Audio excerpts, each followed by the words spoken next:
Imagine you score a 35-yard screamer, right? It's extra time. You win a continental championship. The stadium completely erupts. Your team lifts the trophy.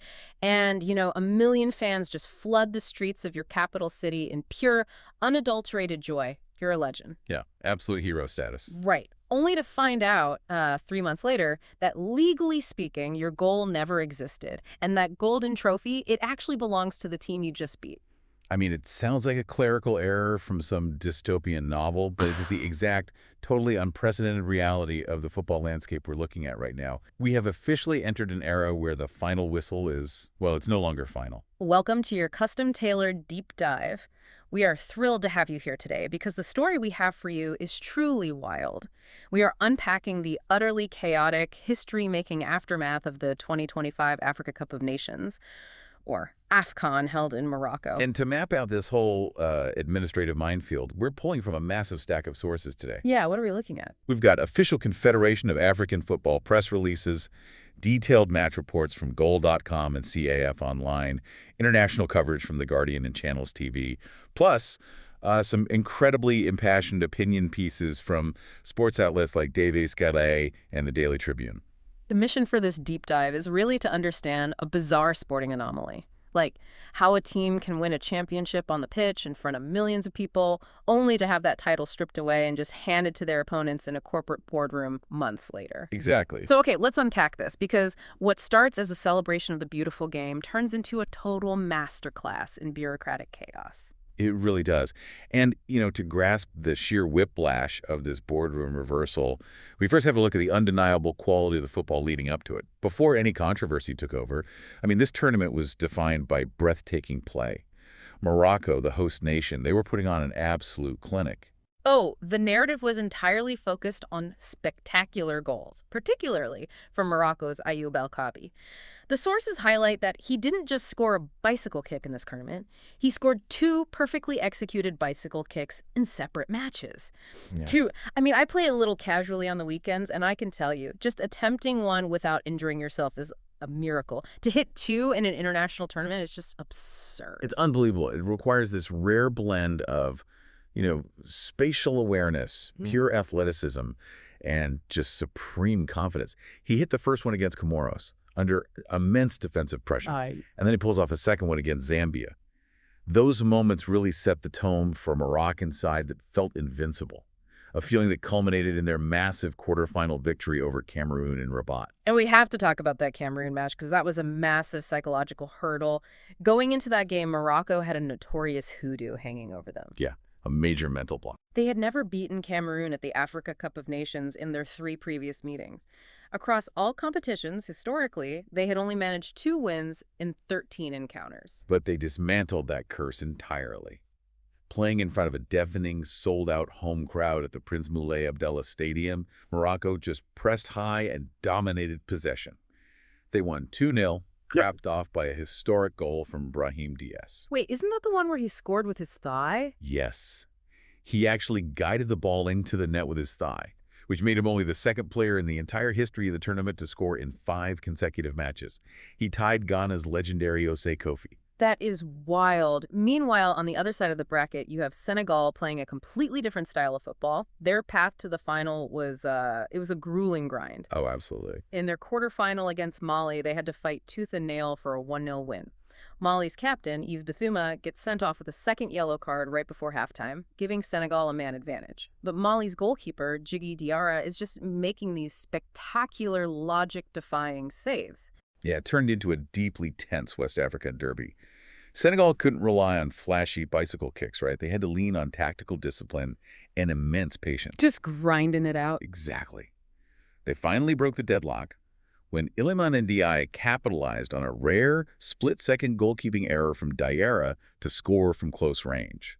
It really feels like watching 2 completely different movie genres on a collision course. You have Morocco operating as this action-packed, high-octane blockbuster fueled by a roaring home crowd. And then you have Senegal playing out this gritty survival thriller, fighting their way through with sheer resilience. The contrast in styles is what made the lead-up to the final so compelling. The stage was perfectly set in Rabat for a clash of titans. And for the first 90 minutes, the final delivered exactly the kind of tense, physical, tactical battle you would expect from two contrasting powerhouses. It was a 0-0 deadlock. Right. But as the clock ticked deep into stoppage time, the structural integrity of the match completely collapsed.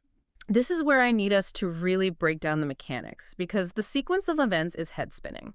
So, stoppage time is almost over. Senegal scores what looks like a tournament-winning goal. Yeah. But the referee disallows it, ruling there was a foul by Senegal in the build-up. And here's the crucial technicality for you listening. The referee blew his whistle for the foul before the ball actually crossed the line. Which fundamentally changes what can happen next. Yeah. For those who might not be familiar with the intricacies of VAR, the video assistant referee, it's a system designed to review clear and obvious errors. Right. However, protocol dictates that VAR can only review incidents in active play or leading up to a goal. Because the referee blew his whistle, play was officially dead before the goal occurred. Wow. Therefore, VAR is legally not allowed to intervene. The video assistants literally cannot tell the referee to check the monitor to see if his foul call was wrong. You can imagine the psychological snap on the Senegal bench. You're seconds away from lifting the trophy, the ball is in the net, but a premature whistle means the goal doesn't count. And the technology designed to ensure fairness is suddenly prohibited from helping you. And the frustration compounds mere moments later. Play resumes, and Morocco immediately launches an attack. Brahim Diaz goes down in Senegal's penalty box after a challenge by El Hadji Malick Diouf. Okay. Initially, the referee waves play on, signaling no foul. But this time, play is still active, which means VAR can intervene. Of course. The VAR booth buzzes the referee, he goes over to the sideline monitor, reviews the footage, reverses his own call, and awards Morocco a penalty. The whiplash is staggering. Senegal goes from a disallowed goal with no video review to facing a potential tournament-ending penalty caused by a video review, all within roughly 2 minutes. At this point, Senegal's head coach, Pape Thaya, is so incensed by the perceived injustice that he instructs his players to walk off the pitch. Yeah, he just pulls them off. They physically leave the field of play and head down the tunnel toward the dressing room. Think about the magnitude of that action. The Africa Cup of Nations final, broadcast to millions around the globe, simply stops. There is a 15-minute suspension of play. The stadium just descends into pandemonium. Reports detail clashes involving fans in the stands and severe disruptions spilling over into the press areas. It's an unprecedented hostage situation for a major sporting event. And this brings us to Senegal's captain, Sadio Mane.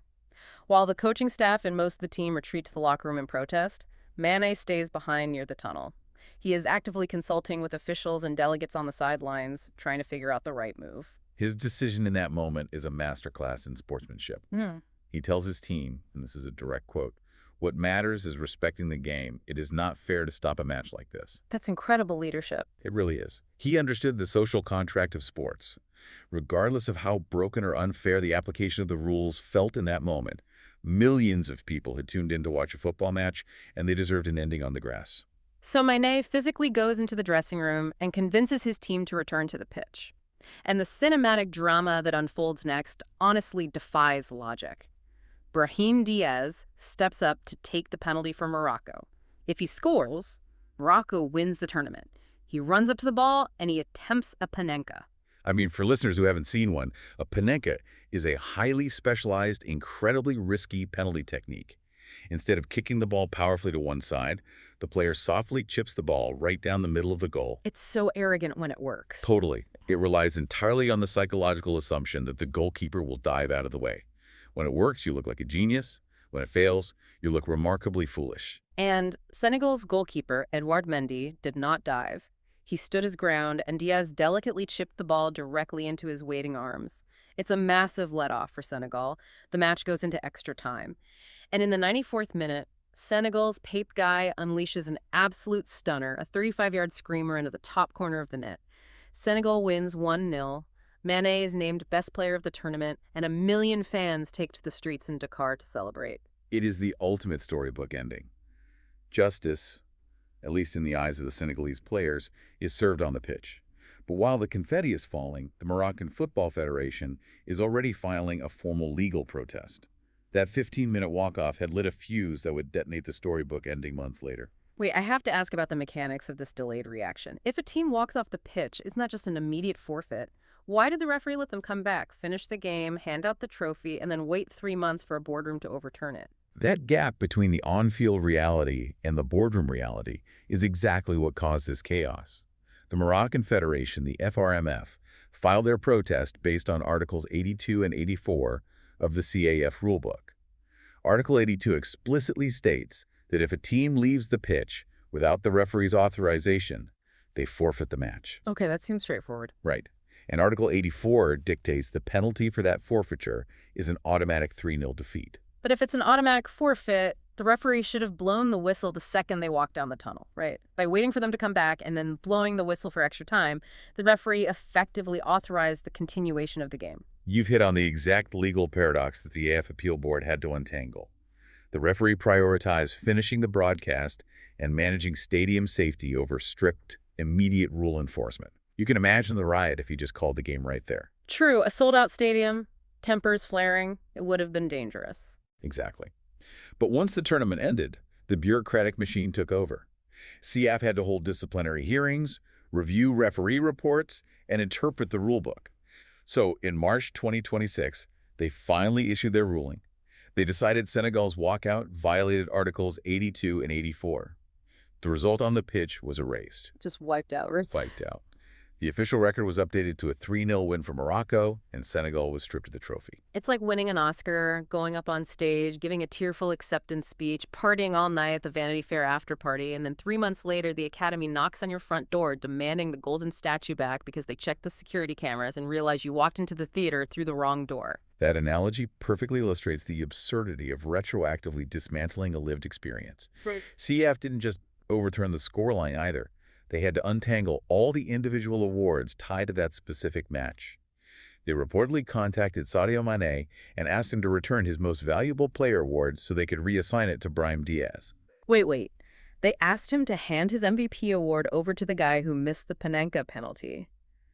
You literally cannot write a script this bizarre. How is the Senegalese camp reacting to these demands? With absolute defiance. Mane has flatly refused to return the award. And the physical AFCON trophy, it is still sitting in Senegal. Of course it is. Yeah. Moussa Niakate, a Senegalese defender, actually posted a photo of himself on Instagram, casually holding the trophy, with a caption aimed directly at the governing body. He wrote, "Come and get them. They are crazy." They are essentially daring CAF to fly to Dakar and pry it from their hands. But Morocco didn't exactly walk away from this boardroom reckoning unscathed, did they? The environment of that final was a mess for both sides. Far from it. The CAF Appeal Board handed down significant financial penalties to Morocco for their role in the chaos. The Moroccan Federation was fined $100,000 specifically for their officials causing, quote, interference around the VAR review area during that highly disputed penalty call. Wow, $100,000. And that's not all. They received another $10,000 fine because home fans were pointing lasers at Senegalese players to distract them. Plus a $50,000 fine for a controversial incident where stadium ball boys were allegedly withholding the ball to waste time. Let's translate what that means. CAF is essentially saying, congratulations, Morocco, you are the champions of Africa. Also, here is a bill for $160,000 because your coaching staff hounded the referee, your fans blinded the opposition, and your stadium staff actively disrupted the flow of play. It paints a very ugly picture of how that title was secured. It creates a deeply uncomfortable reality for Moroccan football fans. To understand why, compare this 2025 administrative title to their legendary first AFCON triumph back in 1976. Oh, right. That tournament in Ethiopia was played under a completely different format. It was a final 4-team round-robin under Romanian coach Virgil Martirescu. Morocco went unbeaten, defeating Egypt and Nigeria and drawing with Guinea. They bled on the pitch for that title. They celebrated it in real time as the final whistle blew. And compared to that visceral joy, opinion pieces from sources like the Daily Tribune are calling this new title tasteless. They argue a championship won via a PDF press release months after the fact is entirely hollow.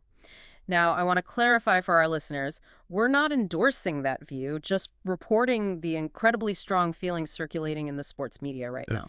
Right, and we're seeing intense reactions from all angles.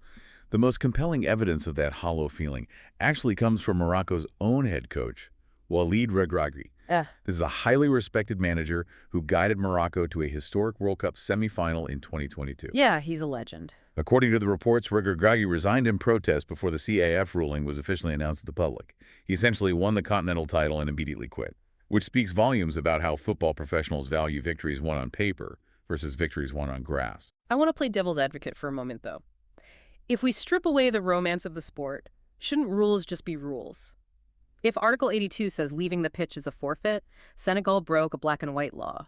If governing bodies allow teams to walk off the pitch for 15 minutes, hold global broadcasts hostage, and face no consequences just because they eventually come back and win, doesn't that invite total anarchy?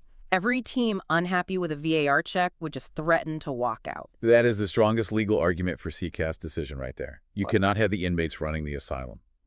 Moroccan authorities have firmly maintained that this ruling simply enforces established regulations, ensuring stability and clarity in African competitions. Which makes sense from a governance standpoint. It does.